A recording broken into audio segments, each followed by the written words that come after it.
महत्त्वाची बातमी उल्हासनगरमधून। उल्हासनगर महापालिकेमध्ये सत्ता समीकरणात बदल झालाय। तर एकमेकांविरोधात निवडणुका लढवल्यानंतर भाजप आणि शिंदेची शिवसेना एकत्र आल्यात। उल्हासनगर महापालिकेवर शिंदेच्या शिवसेनेचा महापौर आहे, तर भाजपचा उपमहापौर त्या ठिकाणी होणार आहे।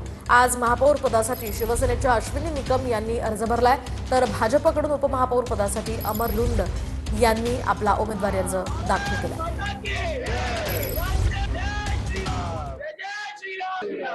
आज या ठिकाणी आनंद होतोय की आज माननीय मुख्य नेते उपमुख्यमंत्री एकनाथजी शिंदे साहेबांच्या नेतृत्वाखाली आणि त्याचबरोबर रवींद्र चव्हाण साहेबांच्या नेतृत्वाखाली या उल्हासनगर म्युनिसिपल कॉर्पोरेशनमध्ये महापौर पदासाठी सौ निकम मॅडम आणि त्याचबरोबर उपमहापौर पदासाठी अमर लुंडजी हे दोन्ही जे आहे शिवसेना आणि भारतीय जनता पार्टी याचे उमेदवार जे आहे हे या ठिकाणी त्यांनी उमेदवारी अर्ज भरलेला आहे।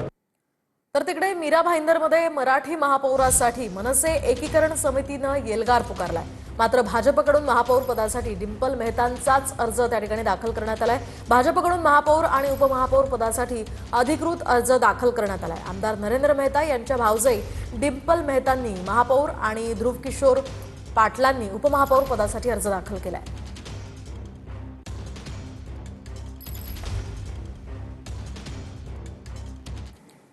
दरम्यान मीरा भाईंदरमध्ये आज महापौर आणि उपमहापौर निवडीच्या हालचालींना हा वेग आलेला आहे। मराठी महापौराच्या मागणीवरून मनसे आणि भाजपात तणाव असतानाच विकास आघाडीनं मीरा भाईंदरच्या महापौर पदासाठी रुबिना फिरोज शेख तर उपमहापौर पदासाठी वंदना विकास पाटील यांचा उमेदवारी अर्ज दाखल केलाय।